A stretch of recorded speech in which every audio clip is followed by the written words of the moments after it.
everyone.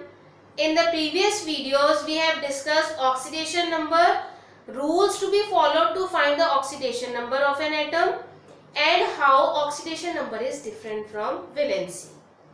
Now after that, we are going to discuss types of reactions. Different types of reactions we are going to discuss. That first one is combination reaction. Second is decomposition reaction. Third is displacement reaction. And fourth, which we are going to discuss, is disproportionate reaction और डिस्प्रपोर्शन reaction.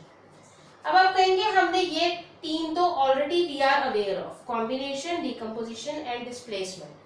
Already you are aware of these and also the names they are suggesting. Combination means किसी दो substances का मिल जाना, दो reactants का मिल जाना और एक प्रोडक्ट बनना.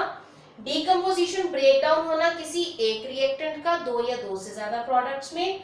डिस्प्लेसमेंट मीन्स किसी एक ज्यादा रिएक्टिव एलिमेंट का कम रिएक्टिव एलिमेंट की जगह पर आ जाना, उसे अपनी जगह से हटा देना. And the one that is disproportionate reaction, this about this you are not aware of. लेकिन हम इनमें इनके नेम के अलावा अब ये भी देखेंगे कि whether they are considered as redox reaction और नॉट. ये इसके साथ साथ रिडॉक्स रिएक्शन भी कहलाए जा सकते हैं या नहीं. Starting with the combination reaction. Combination as the name is indicating that it includes combination of two reactants. Suppose we are taking the two reactants magnesium and oxygen to form magnesium oxide. Now for the formation of magnesium oxide, अगर हम combination के नीचे देखें, इसके according देखें, तो magnesium and oxygen they are combining with each other. Two reactants they are combining to give rise to a single product. Now we have to check whether it is also considered as redox reaction और not. ये combination के साथ redox भी हो सकती है या नहीं. उसे देखने के लिए हम ये देखेंगे कि इसमें ऑक्सीडेशन या रिडक्शन हो रही है या नहीं. अब वो कैसे देखेंगे? हमने चैप्टर की स्टार्टिंग में किया था कि oxidation is the loss of electrons and reduction is the gain of electrons. Now and also we have done the rules to find the oxidation number on a given atom. अब इसके ऊपर oxidation number इसका क्या होगा? 0. ये हमने rules में किया था कि अगर एलिमेंटल स्टेट में है, अगर एलिमेंट किसी और के साथ कंबाइंड नहीं है, फ्री स्टेट में है, तो उसके ऊपर कोई चार्ज नहीं होगा.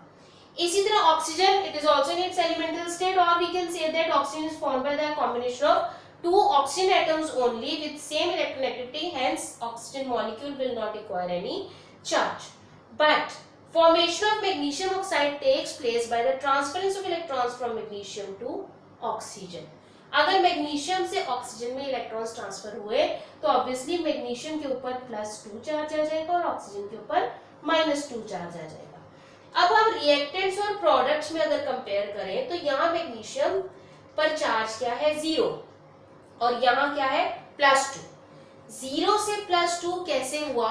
ये +2 क्या इंडिकेट कर रहा है कि इसमें से 2 इलेक्ट्रॉन्स लूज हो गए. Means from here 0 to +2 occurs by the loss of electrons. यहाँ इसके पास प्रोटॉन्स और इलेक्ट्रॉन्स बराबर थे, इसलिए इसके ऊपर कोई चार्ज नहीं था. इसमें 2 इलेक्ट्रॉन्स कम हो गए, इसलिए इसके ऊपर +2 चार्ज आ गया. And this occurs with the due to the loss of electrons.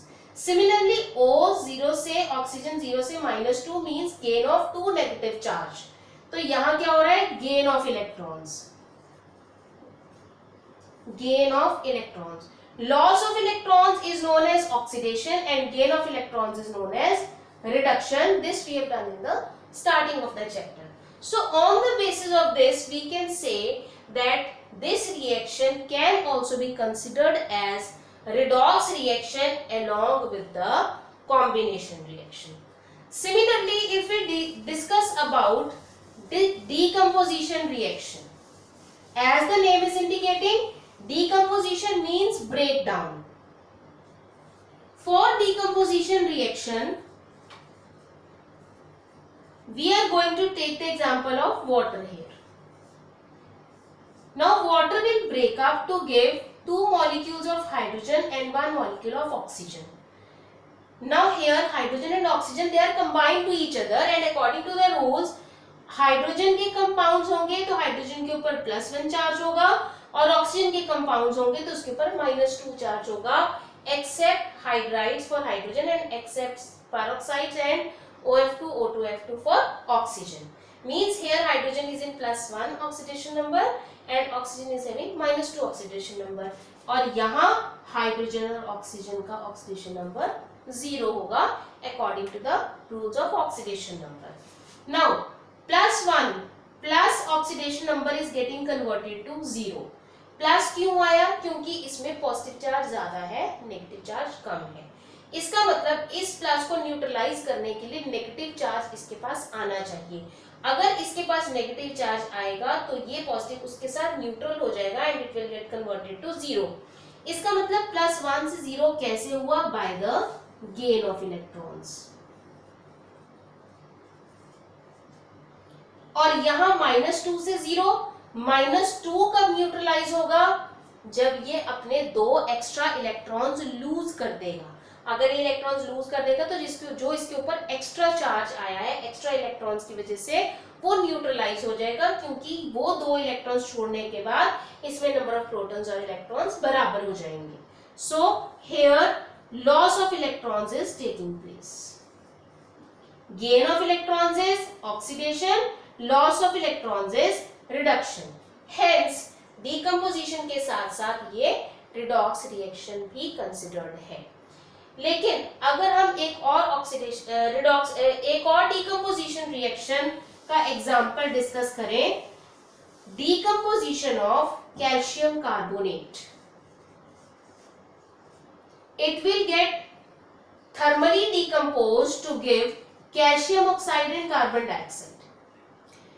Now if we find the oxidation number of carbon in left hand side as well as right hand side, अगर यहाँ check करना है तो calcium का oxidation number is +2, plus carbon का हमें find करना है plus oxygen -2 into 3 and overall charge will be 0.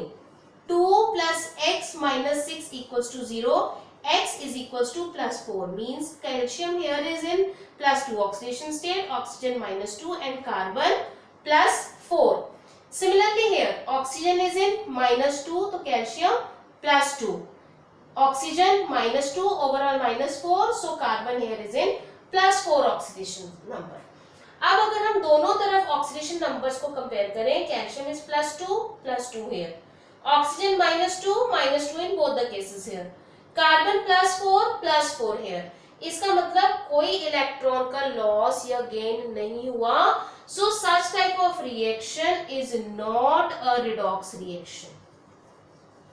ये डीकंपोजिशन तो है लेकिन इसके साथ रिडॉक्स रिएक्शन नहीं है। Now coming up to the third type of reaction, that is displacement reaction. Displacement reaction as the name is indicating कि displace अपनी जगह से हटा देना। तो कौन किसे उसकी जगह से हटाएगा? ऑब्वियसली जो ज्यादा पावरफुल होगा वो कम पावरफुल वाले को उसकी जगह से हटाकर खुद उसकी जगह ले लेगा। तो यहाँ हम क्या कहेंगे कि जो ज्यादा रिएक्टिव होगा वो कम रिएक्टिव वाले को अपनी जगह से डिस्प्लेस कर देगा और खुद उसकी जगह ले लेगा। इस डिस्प्लेसमेंट के अंदर we are going to discuss 3 types. One is metal displacement, the second is metal non-metal displacement and third is non-metal displacement.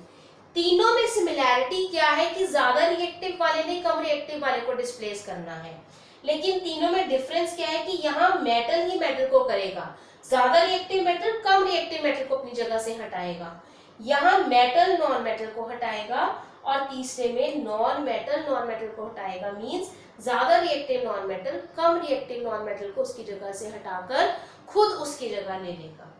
So now starting with the first one, that is displacement of metal with metal. Discussing the example of zinc with aqueous solution of copper sulfate. Now we know that according to the reactivity series also zinc is more reactive than copper. वो इसे अपनी जगह से हटा देगा और क्या बना लेगा, जिंक सल्फेट प्लस कॉपर। ये जिंक सल्फेट एक्वस बन जाएगा प्लस साथ में कॉपर सॉलिड बन जाएगा। Now we also have to check that whether it is a redox reaction और नॉट। जिंक क्योंकि किसी के साथ कंबाइंड नहीं है तो इसके ऊपर चार्ज क्या है, 0। Sulphate, as we know that the symbol for sulphate is SO4 negative, means overall sulphate के ऊपर चार्ज क्या है, -2। And we know that the whole of the molecule is neutral, इसके ऊपर टोटल ऑक्सीडेशन नंबर 0 होता है। तो अगर इसका -2 है तो ऑब्वियसली कॉपर के ऊपर +2 होगा।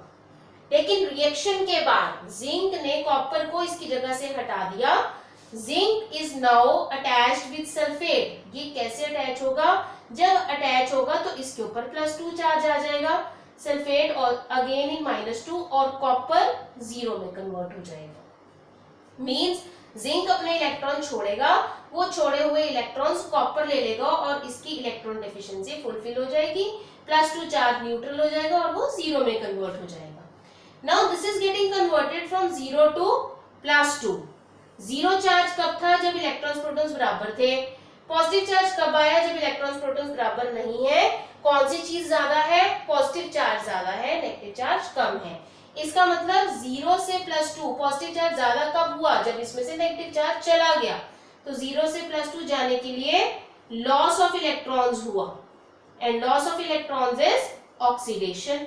और यहाँ +2 से 0, +2 चार्ज न्यूट्रलाइज हो गया -2 से। -2 कहां से आया, by the gain of 2 electrons and gain of 2 electrons is termed as reduction. So metal की डिस्प्लेसमेंट हो रही है, one of the metals is displacing the other metal. Most reactive metal displaces less reactive metal from its salt solution, and along with it, it is also a redox reaction. Coming up to the second category of displacement reactions, displacement of metal, displacement of non-metal by a metal. Taking an example of zinc and hydrochloric acid.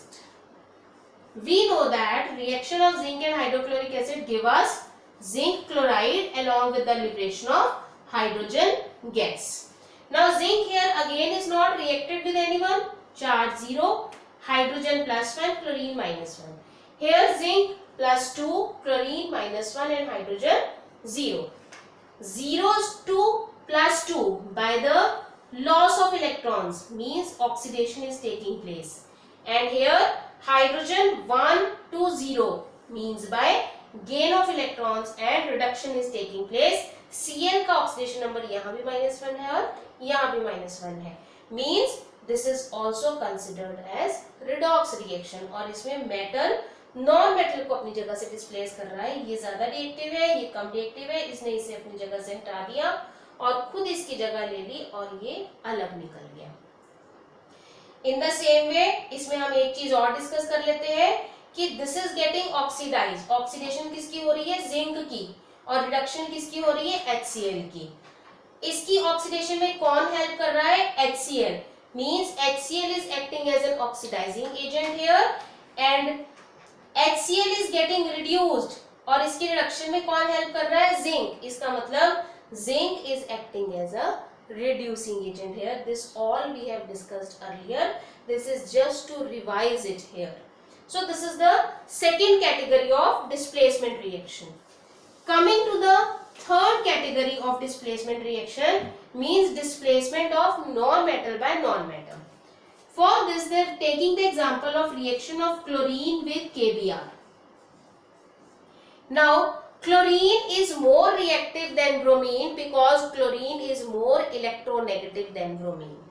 अब क्योंकि ये ज्यादा electronegative है bromine से, इसलिए ये इससे ज्यादा रिएक्टिव है, तो ये इसे इसकी जगह से हटा देगी और खुद इसकी जगह आ जाएगी और ये क्या बना लेगी, KCl plus Br2। अब हमें ये देखना है कि ये रिडॉक्स रिएक्शन है या नहीं। Now Cl2 is having no charge here, no oxidation number on it is because it is in elemental state, atoms combine किए same atoms, of same electronegativity, by the covalent bond they are attached, that is why no charges here. Potassium +1, bromine -1. Here potassium +1, chlorine -1 and bromine 0. Now 0 to -1 कैसे हुआ? इसके ऊपर charge 0 है, इसके ऊपर -1 है, means इसने इलेक्ट्रॉन गेन कर लिया, तो इसके ऊपर -1 चार्ज आ गया। पहले पॉजिटिव नेगेटिव बराबर थे, अब -1 आ गया, इसका मतलब इसमें एक नेगेटिव चार्ज ज्यादा है। तो वो कैसे हुआ? Gain of electrons, and that gain of electron is known as reduction. Br from -1 to 0, -1 कब था? जब इसके पास नेगेटिव चार्ज ज्यादा था। अब इसने एक्स्ट्रा वाला नेगेटिव चार्ज लूज कर दिया और अब प्रोटॉन्स और इलेक्ट्रॉन्स इक्वल हो गए, तो लूज और loss of electrons is known as oxidation. Hence, it is also an example of reduction reaction along with displacement. And displacement किसकी हो रही है? Non-metal की non-metal के साथ. So up till here we have discussed combination, decomposition and displacement reaction. That along with that whether they are redox reactions or not. Coming to the next category of disproportionate reaction, that is the new category which you are not aware of. Disproportionate क्या है कि एक reactant का एक ही atom oxidise भी हो रहा है और रिड्यूस भी हो रहा है। जैसे taking an example of H2O, H2O2, ये किसमें टूट रहा है? H2O में और O2 में। अगर ये H2O और O2 में टूट रहा है, according to the rules of oxidation number we have done कि पेरोक्साइड्स में ऑक्सीजन का ऑक्सीडेशन नंबर -1 होता है। ऑक्सीजन के कोई भी कंपाउंड्स होंगे तो उसमें हमने रूल्स में किया था कि ऑक्सीजन के किसी भी कंपाउंड में ऑक्सीजन का ऑक्सीडेशन नंबर -2 होगा, except peroxides and except OF2 and O2F2। अब यहाँ क्योंकि ये पेरोक्साइड है तो इसका ऑक्सीडेशन नंबर -1 है, ये पेरोक्साइड नहीं है तो इसका ऑक्सीडेशन नंबर -2 है, और ये एलिमेंटल फॉर्म में इसलिए इसका ऑक्सीडेशन नंबर 0 है। अब अगर हम ऑक्सीजन का ही ऑक्सीडेशन नंबर कंपेयर करें तो यहाँ क्या हुआ? -1 से -2, और यहाँ क्या हुआ? -1 से 0। नाउ -1 से -2 मींस इसने एक और नेगेटिव चार्ज एक्वायर कर लिया, इसीलिए इसका -1 चार्ज -2 में कन्वर्ट हो गया। If this is the case means reduction is taking place, क्योंकि इलेक्ट्रॉन गेन हो रहा है, और यहाँ -1 से 0 में कन्वर्जन हो रही है, मींस जो इसके पास एक्स्ट्रा इलेक्ट्रॉन है वो भी लूज हो रहा है, नेगेटिव चार्ज लूज हो रहा है, इसलिए ही 0 में कन्वर्ट हो गया, तो ये ऑक्सीडाइज हो गया। यहाँ इलेक्ट्रॉन गेन हो गया, रिडक्शन, यहाँ इलेक्ट्रॉन लूज हो गया, ऑक्सीडेशन। पर हो किसकी रही है? सेम ही एलिमेंट की। इसका मतलब डिस्प्रोपोर्शनेट रिएक्शन वो एलिमेंट्स शो करेंगे जो 2 से ज्यादा ऑक्सीडेशन नंबर्स शो कर सकते हैं। जैसे ऑक्सीजन ने इसमें -1 शो किया, इसमें -2 और इसमें 0, तो जिनकी अलग अलग 2 से ज्यादा ऑक्सीडेशन स्टेट्स शो हो सकती हैं, वही एलिमेंट्स रिएक्शन, उन रिएक्शंस को शो करेंगे। कौन सी? Disproportionate reaction. So disproportionate reaction is the reaction in which simultaneously the same element of a reactant undergoes oxidation as well as reduction. So in all, in the types of reactions we have discussed combination reaction, decomposition, displacement and disproportionate, and along with it we have discussed that how they can be considered as redox reactions also. Thank you.